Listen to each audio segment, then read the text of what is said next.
Morning to the fourth session here of artificial intelligence. I am learning a lot from these talks. I hope you are all too. I'm hearing okay, I'll just give you some strange examples of AI because it's kind of interesting and funny.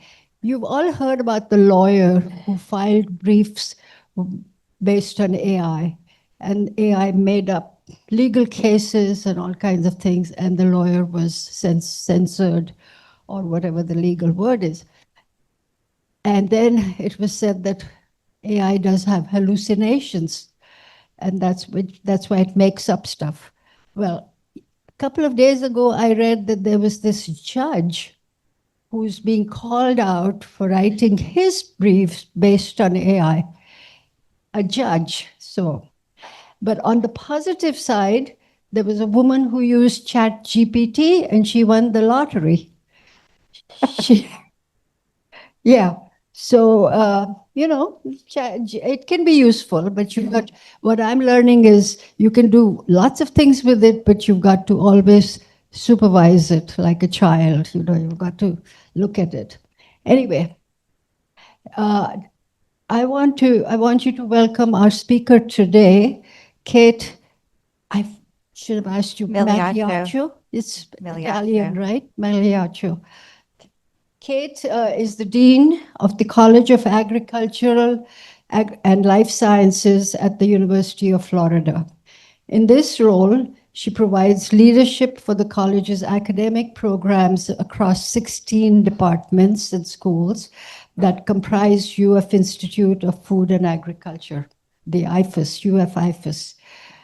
This college serves more than 6,000 students, offering 22 undergraduate and 25 graduate degree programs, making it one of the largest colleges of its kind in the United States.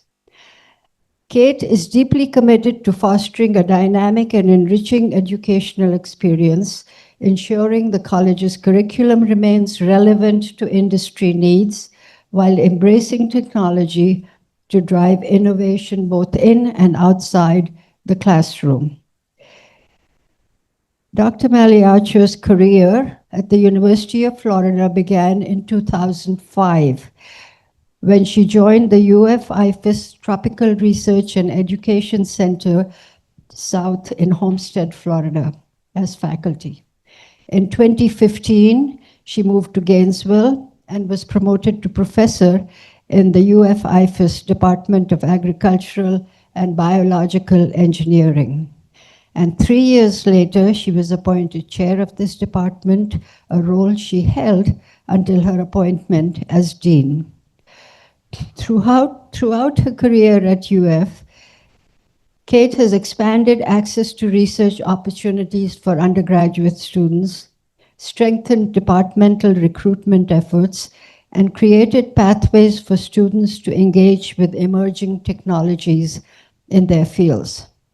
Before her academic career, she worked with engineering firms in Texas and Arkansas, gaining valuable real-world experience that has informed her approach to education. The University of Florida is a recognized leader in the field of artificial intelligence, and Kati Migliaccio has played a key role in advancing the Institute's AI initiatives. She has provided leadership for UF's Artificial Intelligence Initiative, spearheading efforts to integrate AI into the university's curricula across all disciplines. She remains a prominent leader in this initiative, guiding the university's strategic understanding of AI's future and offering recommendations for optimizing its use to shape UF's trajectory in the years to come. As a faculty member, Kate's teaching, research, and extension programs focused on hydrological processes with applications in both urban and agricultural contexts. And she was just telling me that she did give a talk here on water, the hydrological part of her background. She was instrumental in developing 2 graduate-level courses of the UF-IFAS Tropical Research and Education Center. One was Communicating in Academia, and the other was Irrigation Principles and Management. Additionally, she launched the Water Quality Certificate Program and contributed to the field of water quality through several book chapters and peer-reviewed research articles. Kate has garnered widespread recognition for her exceptional leadership and contributions to the field of agricultural and biological engineering. In 2022, she received the prestigious James and Karen Gilley Academic Leadership Award from the American Society of Agricultural and Biological Engineers, honoring her leadership as department chair. Earlier in 2019, she was inducted as a fellow of this group, an accolade that is reserved for members who have demonstrated sustained and distinguished contributions for at least 20 years. At the University of Florida, Kate has been recognized with the UF Research Foundation professorship for her outstanding research achievements, and she was named a UF Water Institute Fellow for her significant contributions to water-related research, education, and extension program. Kate holds a bachelor's degree in agricultural engineering from Texas A&M University, a master's in biosystems and agricultural engineering from Kentucky, and a doctorate in biological and agricultural engineering from Arkansas. You covered all the SEC. Before her appointment as dean in January 2025, she served as chair of the Department of Agricultural and Biological Engineering and interim dean of this group. So please welcome our most accomplished dean, Kate Migliaccio. Thank you so much, ma'am. Thank you, Pushpa, for that excellent introduction. I'm always amazed by all the nice things people say when I give a talk, so thank you. I so enjoyed speaking yesterday, maybe to some of you. I have tried to make this a little different for today, and my focus today is more on the agricultural aspects of AI that I'm involved in. To add just a few comments to the introduction, the way I became more involved in AI was through 2 different task forces that Provost Glover invited me to co-chair, which was a great opportunity. The first one was the Quality Enhancement Plan, which was an academic adventure for a curriculum, and my co-chair was Jane Southworth. And we did such a fantastic job that he gave us a new task force this past year called the UFAI Blue Sky Task Force that we both also co-chaired. So I have had the great fortune to be part of the university level AI initiatives, but today I'm primarily going to talk about what's happening in IFAS in agriculture. So just as a review, the way we got to really advancing exponentially AI efforts was due to the investment in the new HyperGator. You've probably seen that in the news, the donations and the collaboration with NVIDIA and Chris Malachowski. We also hired 100 additional AI faculty. Always helps to hire new talent to come in. And 15 of those came to IFAS, and those were spread across our different departments, with 4 coming to agricultural and biological engineering. And so this investment helped to focus us on different areas of AI, particularly in the discipline of agricultural and life sciences. And I'm going to go through some of those programs in just a moment. But when this first happened, we thought we really did want to make sure we were aligned with what was happening in industry.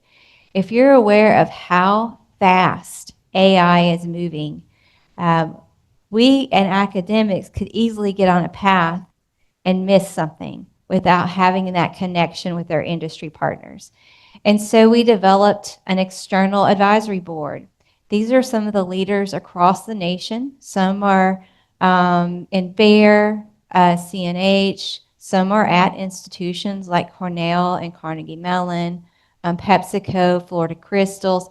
And so really trying to make sure that we are connecting what we're doing AI with what the industry needs are.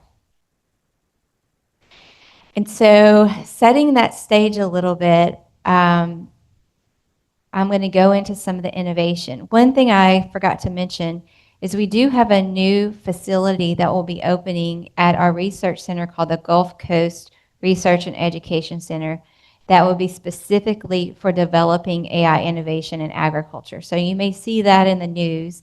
We have a groundbreaking ceremony, I want to say it's November 7th. But that will be a huge investment that has been made by the state into agriculture, innovation, and AI, and really the entrepreneurship side of that. So how we take the innovations I'm going to show you and move them to actual practice in the industry. So the first one I'd like to talk a little about is AgriView. This is a product that was developed by one of our faculty at the Immokalee REC, Giannis Zampatsidis. And what happened was I was in a meeting with an individual that runs a large farm. And he said, you know, the problem I have is I can't figure out how many citrus trees I have. It's so hard to count all the trees. You think that would be easy. It is not easy to count all the trees. And the reason he needs to know this is because of insurance. So he really needs to know this information. So I talked to Giannis. I said, hey, Giannis, can we develop a tool to do this?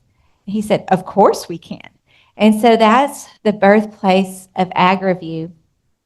And the nice thing about AgriView is it takes drone or other types of aerial images, it feeds them into the software, it stitches those together, and it provides information for the grower to make a decision. And all of this is powered by AI. So if you look at the data before AgriView, the way this was done is manually. So people would be driving the rows in the field. For 800 trees, 8 hours for sample collection, 4 people, 2 weeks, the cost estimate is $10,000. If we were to use a drone to do this with AgriView, the cost is $100. We're sampling 5,000 trees, and there's a 30-minute flight, a 5-minute analysis, less than one person. So you can see the power AI brings to some of the things that we need to do in agriculture that maybe we could do a little different way and a little more cost effective.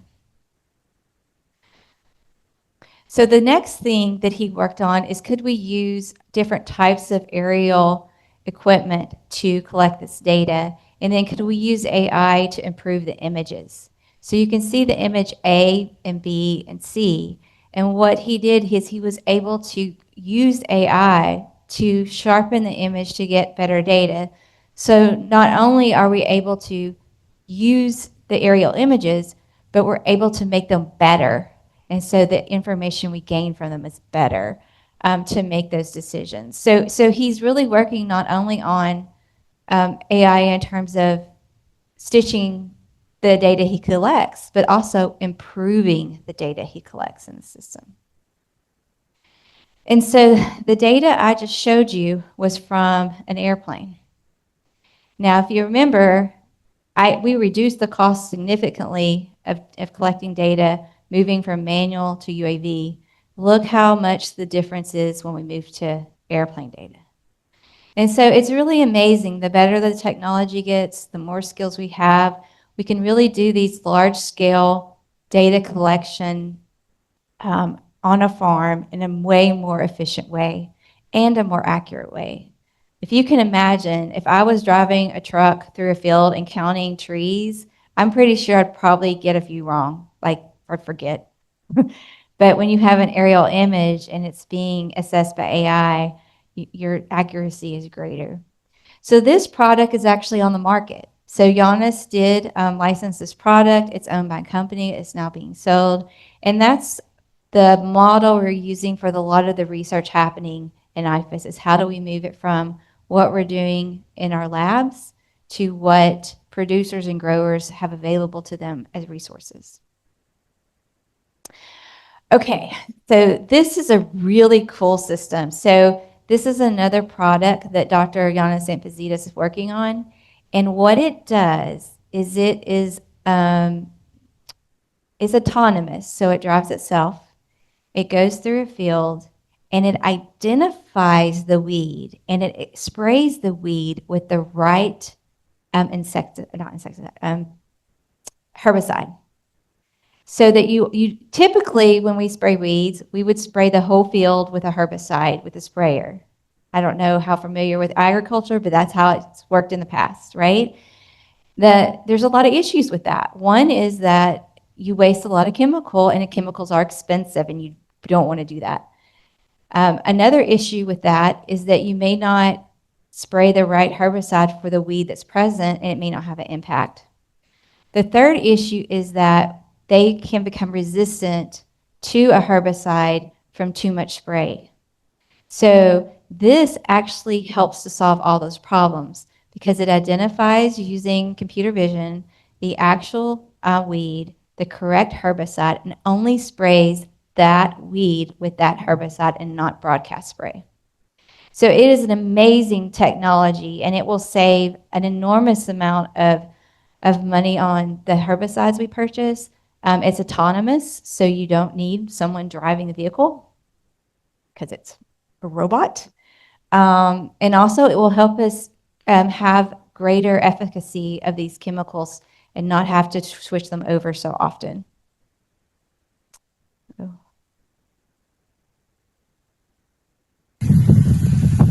So here's a video.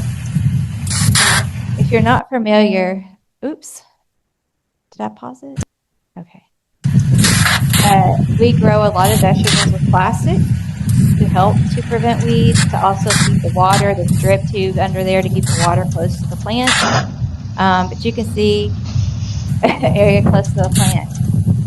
So they're not spraying the plant, they're only spraying the weed, and they're spraying with the correct herbicide. So this is still in R&D, but this will be how we manage our crops in the future. Pretty cool, right? And so one of the things that we do experience a lot in Florida, probably more so than other locations, is invasive species, disease, pests, all those things because of our climate. And so there's other tools we can use to think about how we use and prepare to spray for different diseases. This example is one where we're measuring environmental factors. Relative humidity, temperature, rainfall, these things impact plant pathogens greatly and viruses. And so if you track them, you can determine when you should spray a field. This particular tool on the top is from strawberry. And what it does is you see the growers put in their field, data is collected from weather stations, and a plant wetness detection system. It goes into the algorithm, and then it gives you the green, yellow, red. And the green, yellow, red indicates whether or not you should spray. So when I first started working in Florida, we sprayed every 2 weeks no matter what. Because if you get this in your field, you've lost your crop. But this is a much better way to think about spraying because you're spraying when you really need to, so you're saving your resources. You're creating that opportunity to have longer efficacy of the chemical. And you're also not wasting chemical into the environment. And so this is a tool that's used by a lot of our strawberry growers because this is a very detrimental disease that they can get. On the bottom, another application that you'll see for many different crops, this is just one, is the use of phones, smartphones, to take pictures to act as a field companion to identify insects. So you've probably heard of scouting.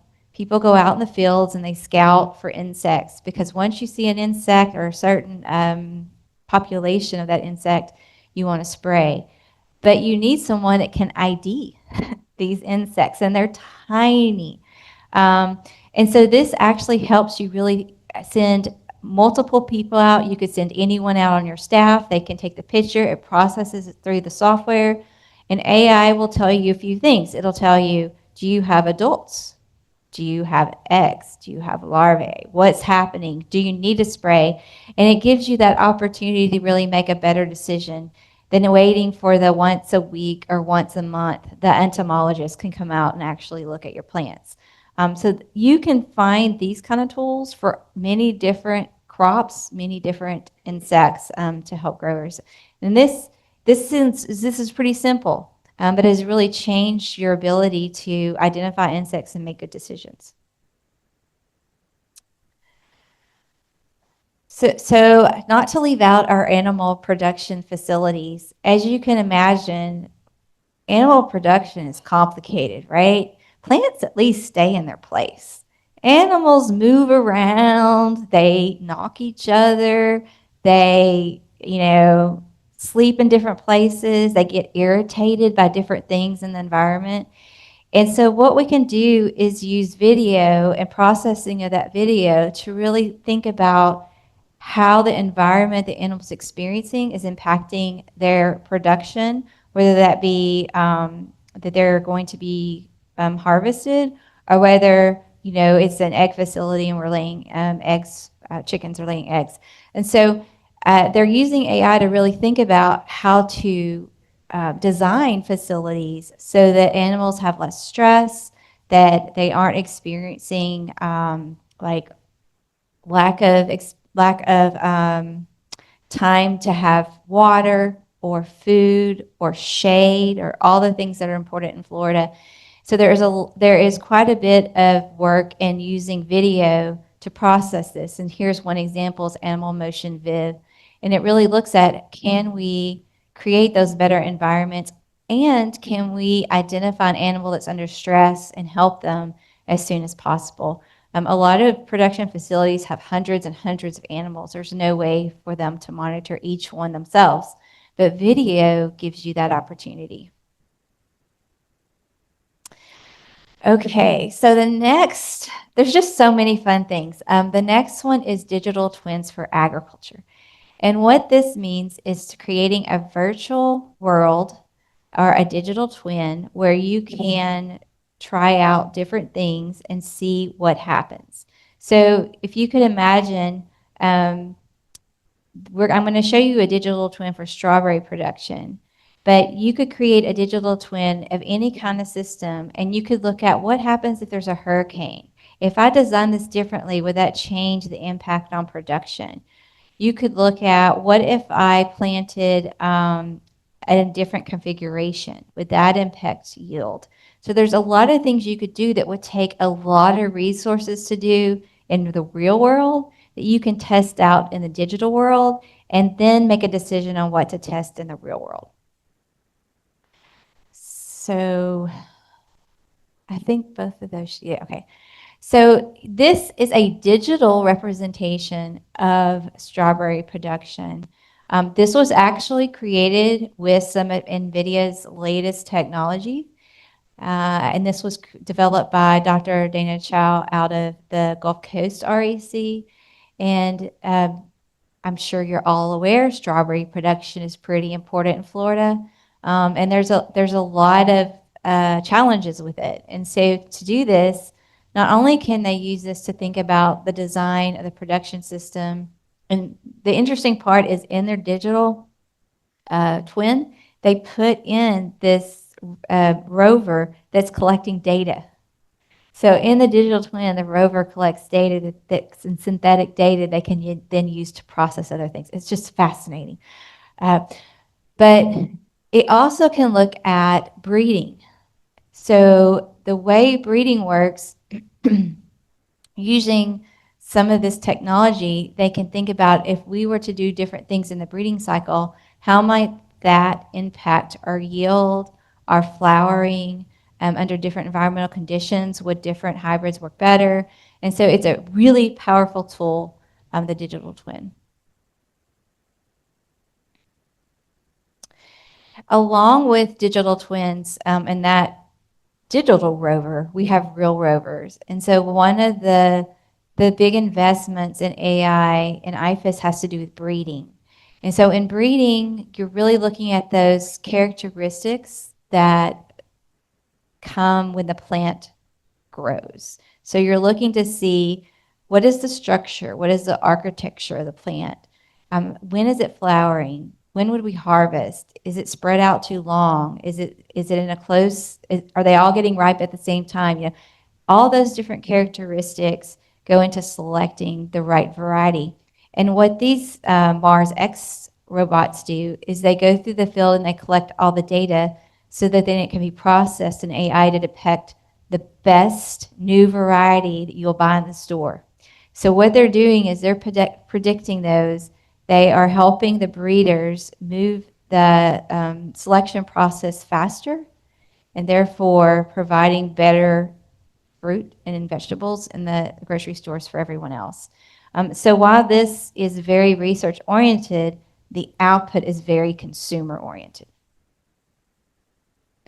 This is another example. This is from FFGS, which is forestry and geomatics and what's the other F? Forest.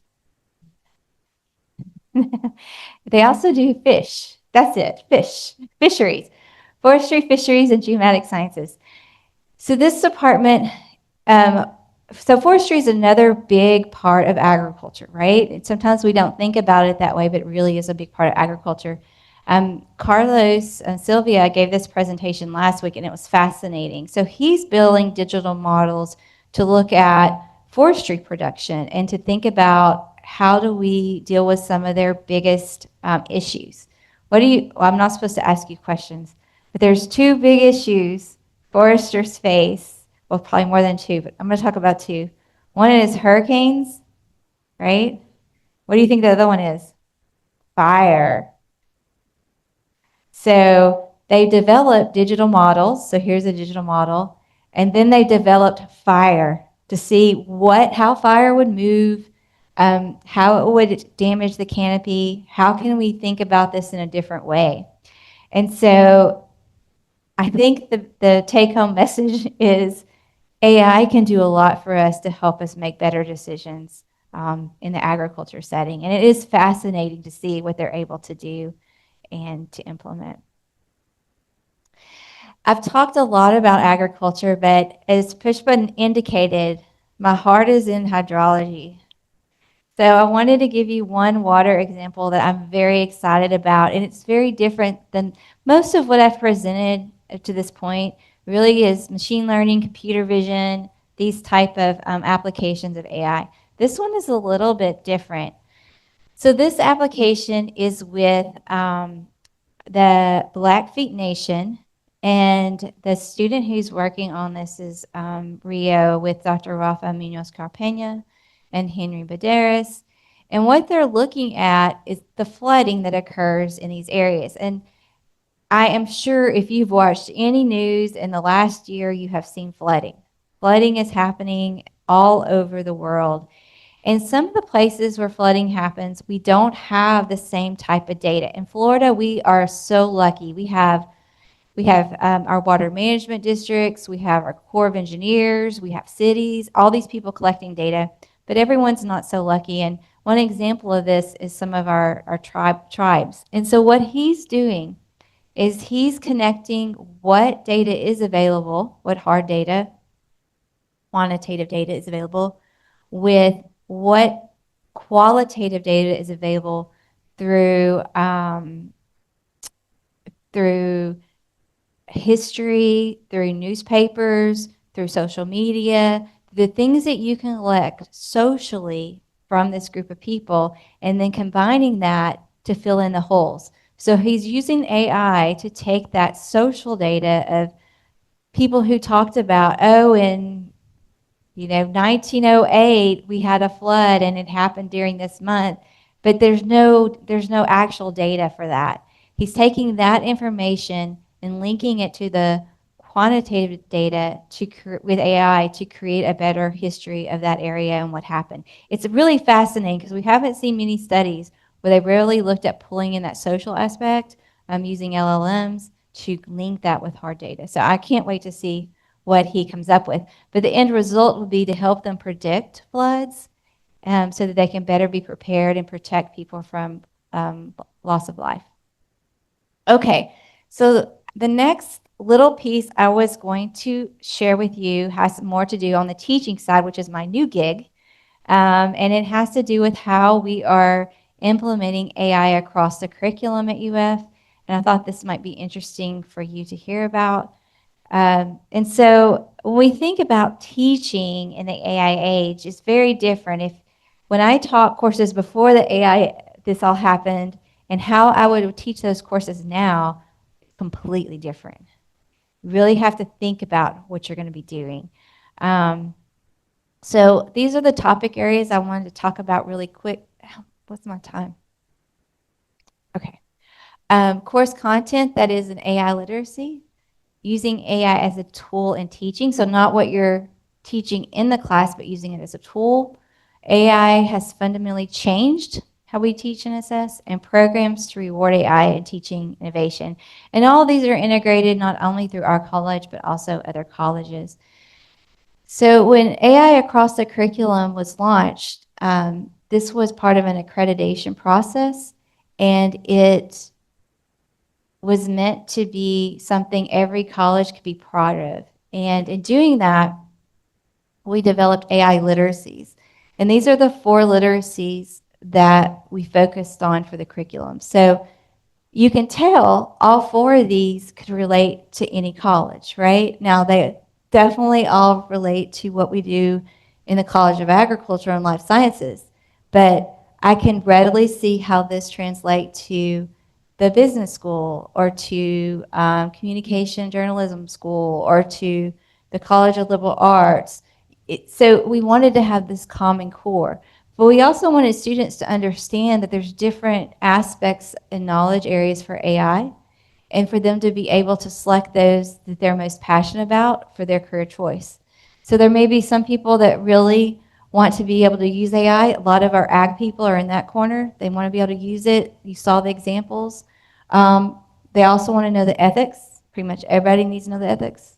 But there may be people that just want to know how do I work it into what I'm doing? I need to know enough so that I make good decisions. I know the right questions to ask. I know what's out there. So depending on the student, they can formulate their path that they're most interested in for their career. So that aspect of it is really more fundamental to the disciplines. So what you learn in a discipline to do your job. Like the engineers or the ABE students would learn computer vision because everything they do is computer vision. The next part is how do we use it to learn? So how are the AI tools not only instrumental to how we perform a discipline, but also how we learn? And here are some examples of how we're using it to learn. Is aligning learning outcomes with assessments. So we can put in an LLM. These are our learning outcomes. Here's are the assessments we're planning to do. Do they align or are we missing something? And it can help us double check ourselves and not create a bias of our own in our curriculum. It can help us create rubrics and other instructional material, so things that help you to create that overall mapping of the course and how you go through that course. It assists with writing assignments and tracking student progress, so we can use it to really think about our students and where they may be falling short and how we can help them with that. It can create quizzes to test learning and identify where learning gaps are. This is a really great tool for anybody because you can upload your notes and you can say, give me a quiz, and it can help quiz students. So there's a lot of things it can do to help with the learning process, which is different from the actual application to a discipline. So the other part, and the part you probably heard a lot of people talking about, is how we teach and how it's changed how we teach. One is students may come into your class knowing more about it than the teacher. So how do we deal with that? And how do we make that something positive and not something that reduces learning in a class setting? Different methods must be used because we need to focus more on the process of learning. So instead of saying as an assignment, here's 5 words, I want you to define them, maybe we need to do something more like, how would you figure out what these 5 words mean and how they're related? Can you draw a picture of how these words are related? So really getting them to process and not regurgitate. That's one of the things we really worked on. And challenging students to work closer to the Bloom's top levels, the analyze, the evaluate, the create side of things, and less on the lower levels of knowledge. So it's really moving us to think differently about how we're teaching our classes. We had a great guest speaker that came in August, and he was really funny because he said to all these faculty, you guys got to change everything you're doing. And that can be very stressful for faculty, right? And so the university and the college are providing resources, and we are thinking through all this, and it's not going to happen overnight. But we do need to be knowledgeable that our goal is for students to learn. And so if we have set up a class that doesn't have that outcome, then we have a problem. And so really thinking about how they're using AI and how we can use AI to their benefit is very important. Because it is an investment for faculty to learn all these new things and to integrate it appropriately in their courses, we definitely reward that effort. And so there's awards for innovation. There's funding to promote courses for integrating AI. There's the tagging of courses. We've made everything as simple as possible. And we've provided faculty with grace to explore this, right? I think, we're all, as a university, our goal is to continue to explore and to innovate and try new things. And so we're all doing this together. So yesterday, I had the great pleasure of doing some navigatoring with the group. I'm not going to do that today, but if you aren't familiar with Navigator AI, this is one of the tools that students are using that has come out of the efforts at the University of Florida. There are different tools in this. There's a chat, which has many different of the LLMs. You can select an LLM and you can go through that process. They have a navigating assist, they have a navigating toolkit, and not on this picture is the navigating tutor, which is a new tool. So there's a lot of tools also being developed at the university and available to faculty, staff, and students to help them along their journey with AI in a safe way. Yesterday, I had a question about if a student was in one of our UF products and they were putting in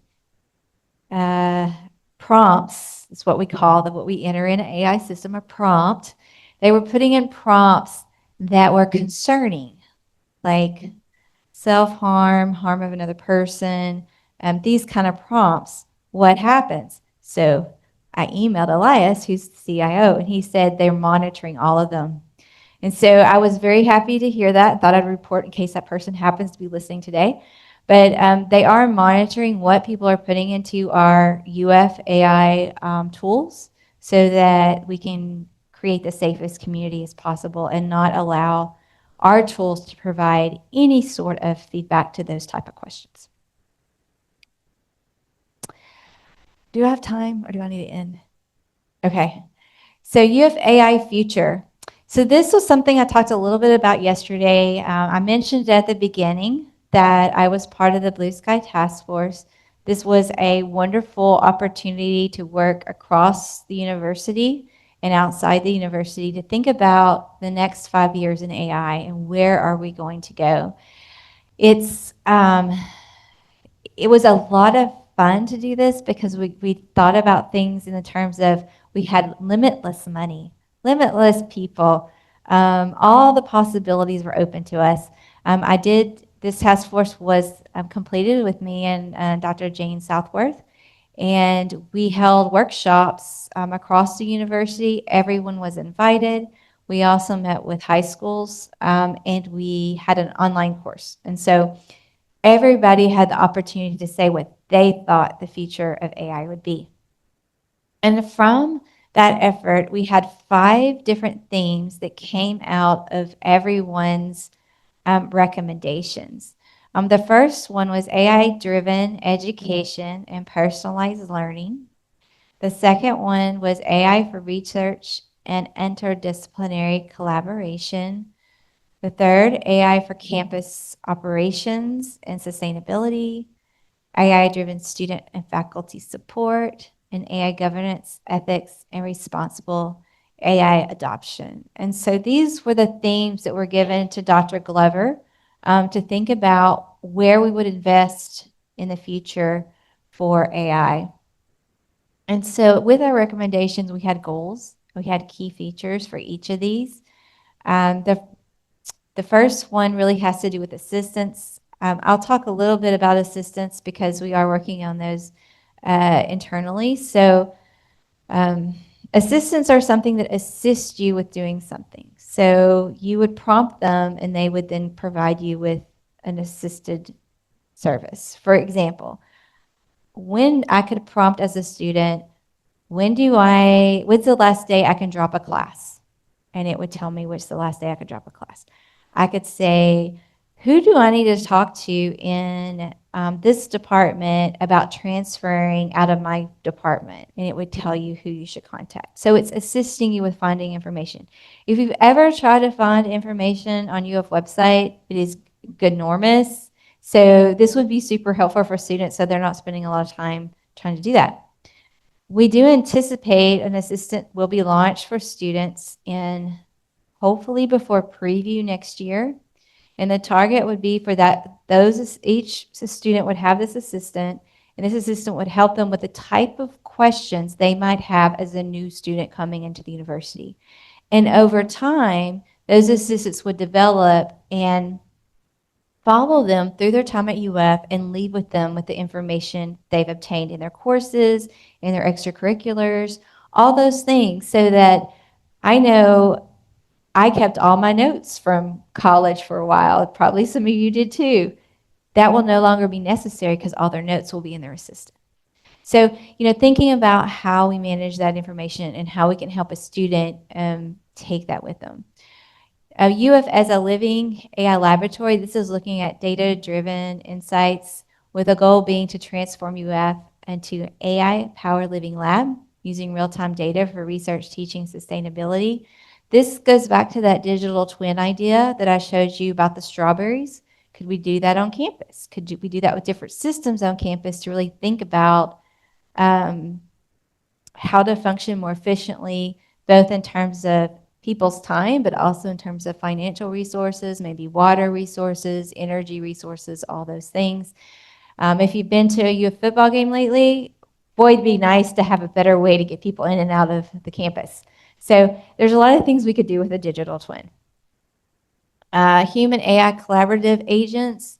So this is a step from assistants to agents, and agents would really anticipate your needs, so you wouldn't have to prompt them like you would an assistant.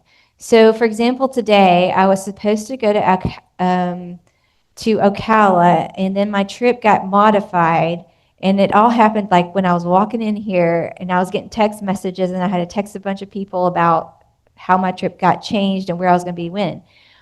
Well, an agent would do all that for me.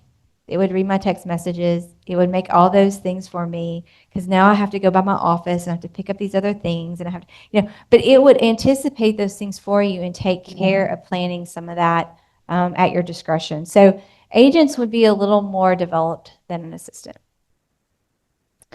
So when we talk about workforce readiness, we do a lot of AI training programs at the university, not just for our students, but for our alumni and others who are interested in learning about AI. So one of the benefits of being the AI university that people talk about is that people often reach out to us to help them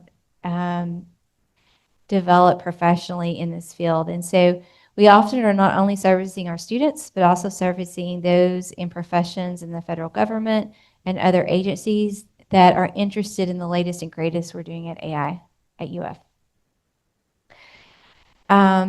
So a little bit about environmental resilience and sustainability. I think you probably all know that AI requires an enormous amount of resources.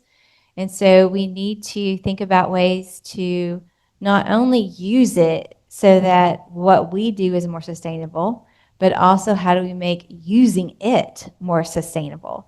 And so there's two pieces to that. It's really not just about using it to help us make better sustainable decisions, but also how do we make it more sustainable? And lastly, robots. So robots were high on the list for high school students, which was really interesting. But we do use robots. You saw some of the autonomous robots I showed you in agriculture. You're going to see more and more of those. I think you're going to see more of those in facilities management type roles. So you've probably seen the mowers that are automated mowers or little bitty rovers. You've probably seen those. I think we're probably going to have window washers that are all little robots. We may have robots that go around and pick up litter. You know, not a lot of people lining up to take that job. So I do think we'll see some changes. I do not think you're going to be in a situation when you walk across campus, you encounter 10 robots. But I do think we'll have them helping us to be more efficient and meet some of the needs that we have across the institution. And I think that might be it.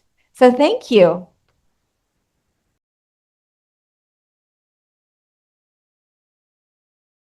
Completely different talk. Katie gave a talk yesterday to the retired faculty group.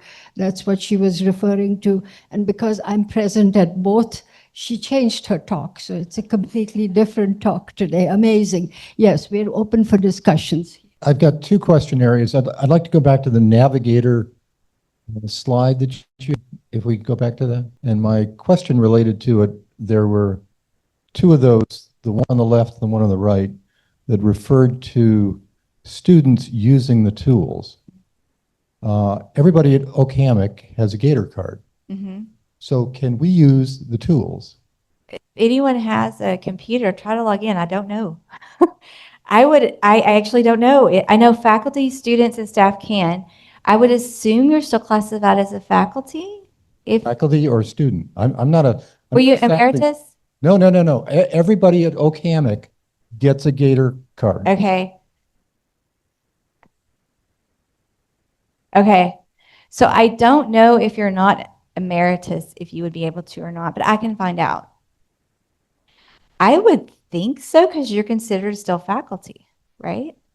Yeah. But am I not considered equivalent to a student in many respects?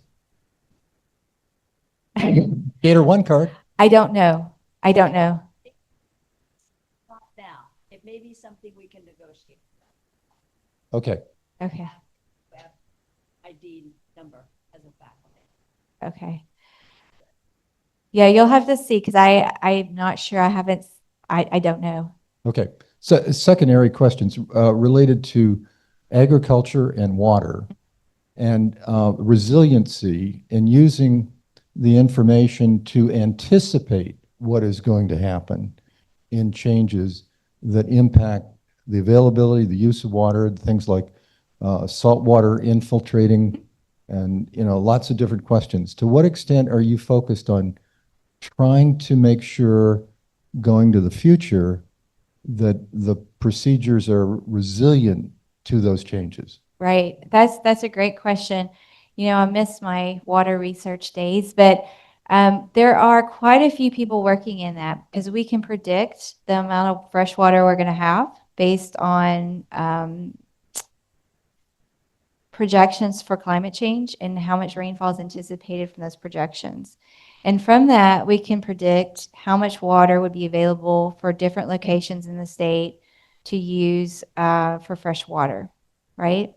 And places where we have groundwater or saltwater intrusion, we can also predict how those will interact.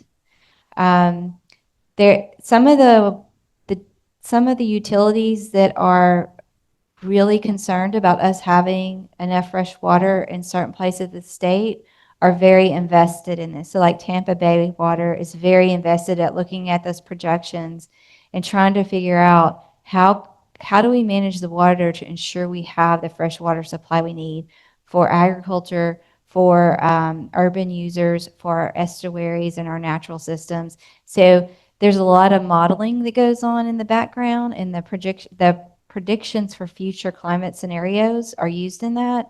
And then on top of that, you have to consider the changes in land use that are happening in the state, how that impacts water, as well as the number of people moving in.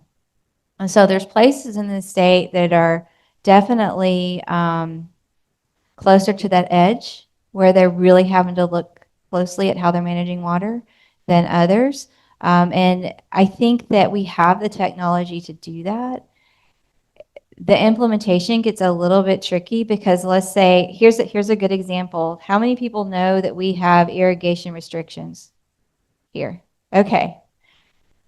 You could ask that question 10 different places and you're going to get a different answer. Some people have no idea there's irrigation restrictions. So we may put in policies to help with this issue, such as irrigation restrictions, but people may not be abiding by those. And so I do feel like there's a little bit of education that we have to do to the general population so they really understand. Most of us have never turned on a water faucet and not received water. But that could happen. So it's a great question, and one that, I mean, to me, water is the most important thing. So thank you. Here, over there. Thanks for showing us all of and I'm very appreciative of all the things you're doing across the university in AI. So the question I have, is there a need? Is there a need for an AI for dummies? In other words, at what point does the lay public, Right. and right now there's AI, oh, it must be okay. Yes. And that's a pretty dangerous situation. I agree. Well, you know what it reminds me of too is all of the people that try to contact us by phone, email, or text that are malicious, right? And so we do need that education for the general population of how to understand the benefits and the potential harms that can come and how to be smart about the decisions we make in using AI. No, that's a very good point. And I think that with our IFAS extension service, that's a great place where we try to do some of that outreach to the public on, you know, hey, you may not be aware of this, but, you know, and even my husband who, well, he's not as a tech person as I am, but he'll ask me, is this for real? I'm like, no, do not respond. But you know but he has that question, you know, because there's so much out there and you get hit by all these things and you aren't sure and you don't want to make a mistake. So yes, I do think we need to work on beefing up our programming for the general public on and how do we process AI and use AI. Thank you so much for your talk. Sorry. Two-part question. How soon, or what's the timeline do you think that the kind of work that we're doing here at UF is going to propagate to like Santa Fe College and other colleges, and even maybe trickle down into high schools and beyond? That's the first question. Okay. So my daughter is a senior at Oak Hall and they're using AI. She was using AI 2 years ago. The classes were using AI. Wow. So high schools are already using AI. Santa Fe, it's hard for me to answer that question. I assume they're using AI similar to the way we are in teaching and learning. I'm not sure how much they're doing in terms of computer vision and some of the because typically those are higher level courses at an institution in engineering, and so I'm not sure what their curriculum contains, but I would assume that they are using it in terms of teaching and learning. All right. The other point is, early on in your presentation, you showed how much cost savings and efficiency some of the work was being done. So my question would be, do you, and it's been publicized in like Amazon laying off a lot of workers, do you foresee a reduction in university staffing because of the efficiency that AI is bringing in? And other, do we need fewer teachers, human teachers? Right. Yeah, this is a popular question. So I guess I probably have a more optimistic view than other people. I feel like we will maybe do things differently. And maybe the job someone had before doesn't look the same, but I don't think we're not going to need people to do the jobs.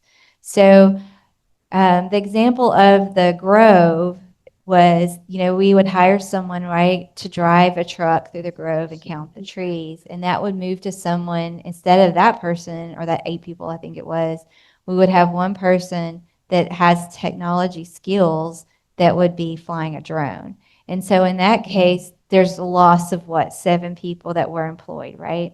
So how could we repurpose those people into another position that would help our bottom line in that production facility? I can tell you in agriculture, for the most part, there's a shortage of labor. So the problem for them is not so much where will those people go? It's finding enough people to do the actual work and on the farm. So for agriculture, I'm not sure it'll be a big issue.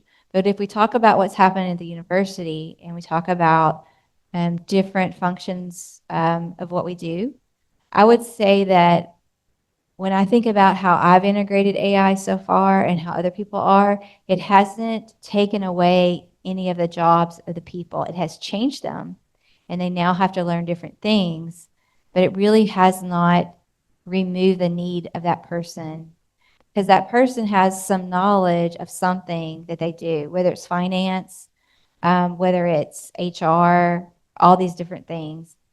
So I don't foresee like this huge labor layoff at the institution. I could be wrong, but I don't see that.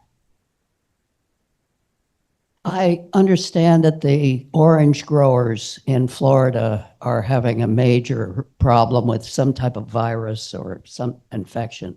Is there any AI going on that you're aware of to help those growers or solve the problem? Right. So HLB is the virus that you're talking about, and it is devastating to the citrus industry in the state. So the agri review that I showed you where they were counting trees, that was really for citrus in the beginning because of loss of trees due to HLB. So there's a variety of things that AI can help with. It can help with assessing, right, the circumstances of what's going on. AI can also help with breeding. So on the breeding side, so how are we breeding trees to be more resilient or a different structure? And AI can also help with looking at the movement of the disease across the nation. Because HLB, it's like most diseases of a plant, it moves, right? So being able to track and predict where it might go in the intensity of that is a very powerful thing to be able to do. There are probably other things I don't know about going on with AI and HLB. We have a center that's down near Lake Alfred that focuses on Citra. So if you're real curious, I would go to their website and see what they have posted. But there is a huge investment on the breeding side, on the production side for trying to solve the HLB problem. Mm-hmm. So I've been waiting for somebody to ask this question. It hasn't been asked. People want to trust the AI system that the University of Florida develops. How much it was the 5th goal of the task force. Mm-hmm. How much is invested in ethics, Mm-hmm. accountability, Mm-hmm. trustworthiness of the information when the AI hiccups and hallucinates? Mm-hmm. I'm just wondering about that aspect of the goals. Yeah, that's a great question. And the numbering was just to number them. They're not in order. So 1 doesn't mean 1 and 5 doesn't mean Okay. 5. We should probably use bullets. So from the very beginning, when we had the task force for the QEP and when we had the task force for the Blue Sky, Ethics is always at the forefront of the faculty, the staff, the students. Everyone's talking about ethics because we see the same things that you're talking about. We're very concerned. We want to do things responsibly. I mean, as a university, as someone who mentors students and tries to create a better world the best we can, we want to do that in the most responsible way. So I would say if you were to talk to people that are involved in this, they have that as a very top priority in what they do. Oh, okay. So I think I had mentioned that the tools we have monitor all of the prompts going into them. And so they're monitoring what is being fed into the systems and what is being fed out of the systems. And they shut down the system if things are sketch, let's say. So that's happening. There are hallucinogens that happen. And with a new tutor, it just launched this semester. I'm sure some of the things it says is probably not what someone else might consider the best answer, right? And so trying to monitor those, report those, identify why those happen and correct those, that's also a process that's going on with the new tutor. I feel like I don't know how you could not have any hallucinogens in an AI system. I don't know how you could prevent it from ever happening. Um, and to the point of the gentleman back here, we need to educate ourselves so that we know that can happen and that we're conscious of that when we're evaluating feedback. But yeah, I think ethics is probably the biggest concern for many of us that are using it. We want to make sure not only that we're using it to meet the goal, whatever that goal is with using the tool, that the biases that are in the system due to the biases in the data used to create the answer, we're conscious of that bias, right? Because we all have biases. And the data that runs an LLM is biased data because it's collected from humans and humans are biased. So in all walks of life, we need to always remember to use our noodle. I mean, we have a brain for a reason, and it's always going to be an important part of using AI as the human brain. Katie, I have a question. Earlier this year, Joe Glover came to a meeting here and talked about a special tutorial program that was Yes. coming through the Navigator. And it was specifically aimed for some of the courses that are called weed out courses, like Yes. maybe general chemistry and so on and so forth. And because I've happened to tutor a large number of students in STEM, I tried to get the students involved in that, and it simply wasn't up and running well enough yet. Where are we with that? Because I see that as a tool Have that, time to show it? I yeah, don't know if we have time. I did a demo yesterday of the tool, but we can show it real quick. So go to a website, go to Google, and just type in Navigator UF. Log in. I'm sorry, UF.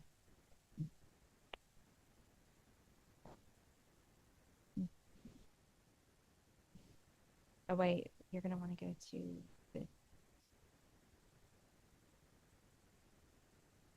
Okay, there should be a tutor.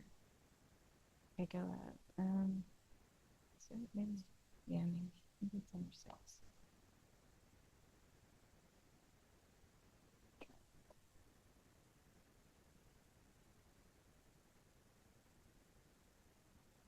Told you that.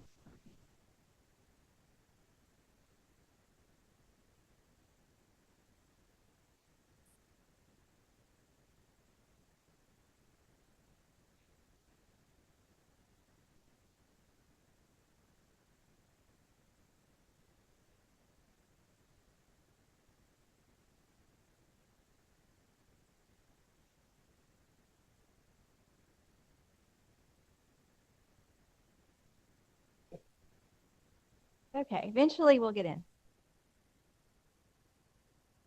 Okay, so this is what you're talking about. This is the new tutor. There are three options. So you can check your knowledge, you can grow your knowledge, or you can discuss your knowledge. You want to try one? Which one? Okay. So what's the subject you'd like to discuss?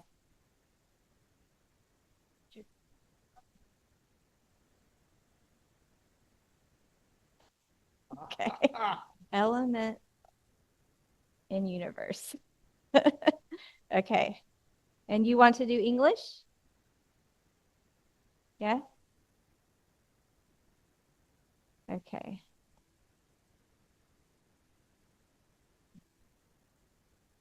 All right. So Welcome to Navigator AI Tutor Check. I am here to help you learn. Here is your first question. What are the 4 fundamental forces in the universe? And can you briefly describe each one? Strong force, weak force, gravity, electromagnetic force.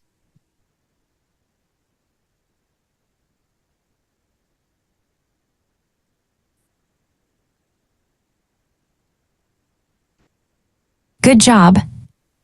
You've named the 4 fundamental forces: strong force, weak force, gravity, and electromagnetic force. Sure, here is the converted text. Now, can you explain what the strong force does in the context of atomic structure? so I think it's what holds the things together.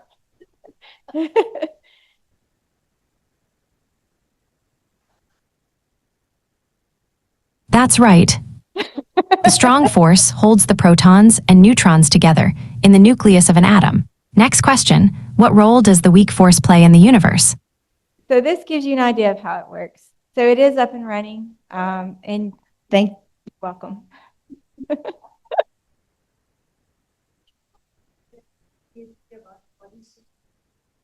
Yes, yes. We all want the buddy system. So I had mentioned yesterday about the assistants. UF is working on developing assistants for students. So students would have an assistant when they entered the university. That assistant would follow them through the university and would provide them with a resource of information about the university. They could use it to catalog all their courses and the content of those courses as they went through them, keep track of extracurriculars, anything about the university experience, and then they would take it with them when they left. So they would always have it to refer back to if they needed it. So I think the first one will be more elementary on the preview side, and as UFIT further develops them, because they will be a UF product, they will gain greater abilities. So I would say the true buddy, or whatever we call them, would be a couple years down the road, but truly a great way to help a student, and probably a very unique way the University of Florida would attract students, knowing they'd get a buddy when they come, to help them just with organization, information retainment, and understanding and navigating the UF system. Yes, remembering. Okay. I'm quite impressed by the number of applications in the agricultural industry. One of the problems is on the consumption side. There is so much waste Yes. in agricultural products, and even consumers on the individual basis may not be able to use all that they purchase. Is AI being used to solve that problem? Yes, so this is an excellent point. There's a concept called circular bioeconomy, which looks at how a waste becomes an input to another system. And so one of the things that we've been investigating with AI is, how do we create a system where the waste truly become inputs to something else? So for example, if we had food waste, that food waste could become feed for animals, right? So there is that ability to, one person's trash is another person's treasure kind of idea, right? And food waste is a huge problem. It is a huge problem.